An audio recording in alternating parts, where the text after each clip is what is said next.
Good evening, everybody, and thank you for coming out tonight. We at the Doyle Team are honored to be able to host an event in such a great space with a great panel and have you guys all attend, so thank you very much for coming out. Tonight's topic is the Downtown Secondary Plan, putting people first. My name is Derek Doyle. I'm a local real estate broker, and I've spent the last couple of years of my life, personally and professionally, really focused on helping to contribute to the growth and success of Hamilton, primarily the downtown. And this plan, in my opinion, is a great plan to provide clarity to the community, to community investors and developers alike, community stakeholders to understand what the future of Hamilton holds and what it might look like. There's been a lot of people who have worked on this plan over a long period of time. That means lots of reports, lots of studies, lots of public consultation, and lots of votes. So I'd just like to take one moment, and we do have a lot of people who are part of creating this plan and working on it here. So if we can just give them a quick round of applause to thank them for the time and energy to create such a wonderful plan for us.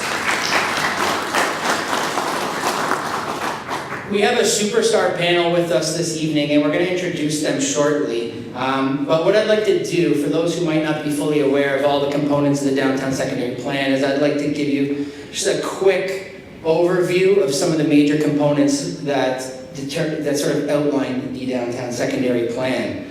So very quickly though, the origin of the Downtown Secondary Plan, putting people first, the new land use plan for downtown Hamilton, was the first formal plan that focused on the downtown core. The intent of this plan was to foster a dynamic mix of urban, residential, commercial, and institutional activities across the downtown. In 2001, the plan was innovative, focusing on overall roles and physical form of the downtown in order to renew downtown's position as a government, institutional, and cultural center of the city.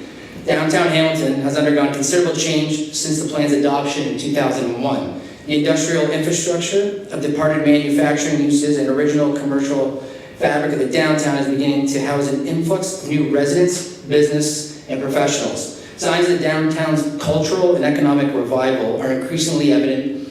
New buildings, revitalized storefronts, animated public spaces, interest in downtown living, and increased day and nighttime activity are coming together to create an exciting and vibrant downtown. So we're just going to go through a couple slides here very quickly, as I said, just to sort of highlight some of the key elements of the Downtown Secondary Plan. So as you can see here, this is the map indicating some of the proposed density heights. So we have our low-rise 1, 2, mid-rise, high-rise 1, and high-rise 2. And you can see where they have parks, open spaces, and the secondary plan boundary.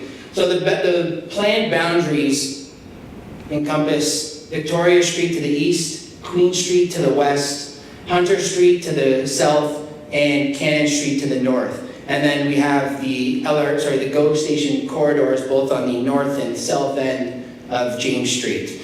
So as you can see on the slide here, you get a sense of the coverage of the Downtown Secondary Plan, and you can see some of the colors associated with different densities that will be permitted throughout the plan. Some of the big topics that we'll be discussing today is sightlines, shadows, views, and vistas. Now this covers a large portion of the plan, but I'm just kind of bulking them together as they sort of do tie together. So a prominent visual feature in a UNESCO Biosphere Reserve, the escarpment is an integral part of Hamilton's geography.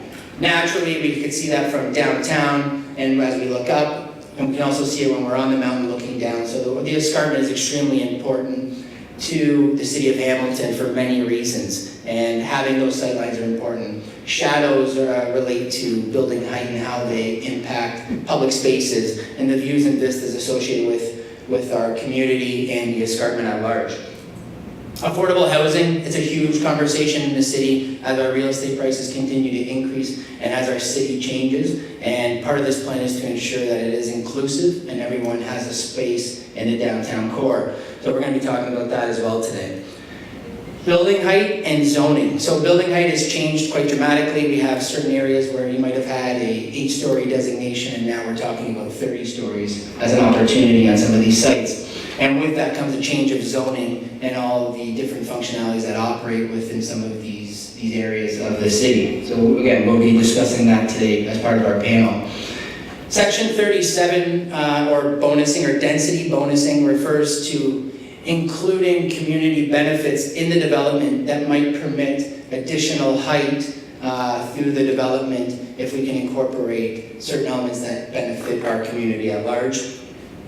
Parking regulations, I think everyone's got a different opinion about parking. Some say there's too much, some say there's not enough. That is being addressed, and some of the rules have been changed and reevaluated through the downtown secondary plan. Tall buildings, I think this is probably what grabs most people's attention, at least mine as a realtor within the community. It is an interesting topic, and I think it's something that will change our skyline naturally, and is probably the reason why we're seeing a lot of interest from developers outside of the city and locally as well. So there's a whole bunch of rules associated with tall buildings and how they work into our community and how they work with our community to ensure they're, again, inclusive from a design and not impeding on any public spaces or shadowing our major corridors. Hamilton is considered a music city. We have venues all over the city. We have events, big ones like Super Call throughout the year. So it's important that through development, we're not compromising the success of these venues, and that planning is incorporated to ensure that they can remain sustainable and that the residents also can enjoy living within the downtown core close to these music venues.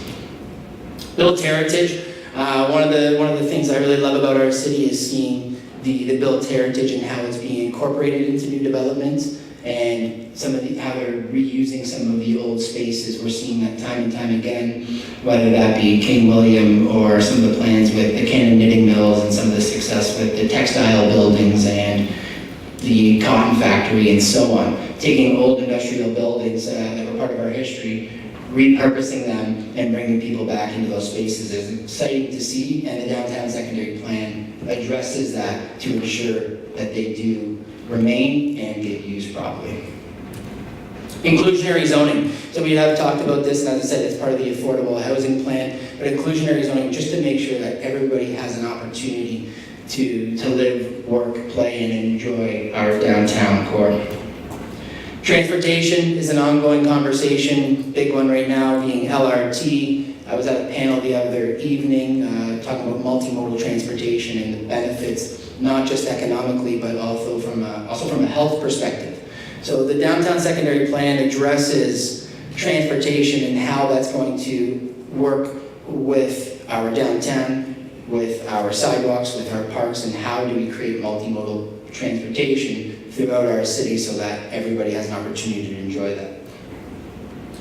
We have some holding provisions that are being added to the downtown secondary plan, and just to briefly highlight them, there's a holding provision for height over 12 stories. We have the community benefits holding provision, and we have protection of cultural heritage landscape. So we will discuss those through our panel today as well.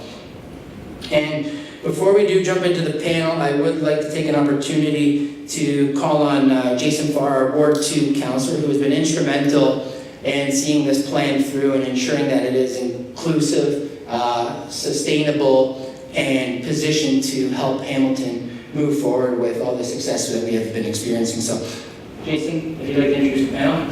Everybody, thank you. Really appreciate it, Derek. I was looking forward to this event all week and last week, and I thought about it this morning and what to wear, and I thought, what's the point? He's going to look better than me anyway. So here I am, after a long planning meeting that just concluded where we talked about all sorts of great things, but it wasn't but probably about 5 weeks ago now that we endorsed the planning committee, and ultimately the next week ratified at council unanimously this the city's by far and away most progressive and most inclusive secondary plan in our history. So I'm glad that Derek already recognized the great staff, and some of them are here tonight on the panel, who worked for 7+ years on making it happen. And I'm particularly pleased that folks are now focusing on the plan and how it makes sound, in fact, fantastic investment opportunities for all of you. So I'm sure you'll enjoy tonight's discussion. So I am Jason Farr. I'm the councillor for Ward 2. We've had over 33 different engagement sessions. I was at most of them and over the many years, and very much been embedded in the evolution of this process. And I look at it this way, and without sounding too full of myself, that somewhere along the road, someone else is going to be the councillor in Ward 2, but I'll be walking along with my grandson, feeling especially proud when I see all of what we put together in this day and age come to fruition in the 15, 20, 30 years to come, for sure. I will take a little bit of credit for some of the buildings, these beautiful buildings that are about to be built. Judy Lamb is here. She's the manager of urban renewal with the city of Hamilton.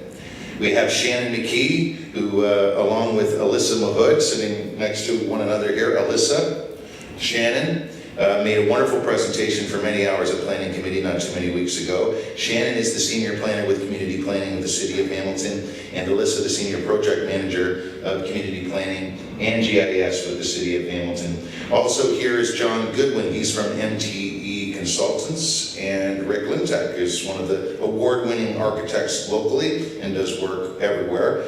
And we welcome him to the panel as well. And we also have Christine Newbold, who's the manager of community planning, joining us. So these four from the city. I'm representing the citizens of Ward 2. We have an award-winning architect and a great consultant with us. So I'm certain you're going to have opportunities for people to ask questions a little later. Is that how that's going to work? Questions at the end. So if you can hold those off to the end, let us get through the discussion. We might answer your question, or you might have a new one. So I'll just wrap up by thanking you for two things. Number one, brilliant opening. I can tell it's going to be a special night. And number two, thank you for looking so good, Derek, as always.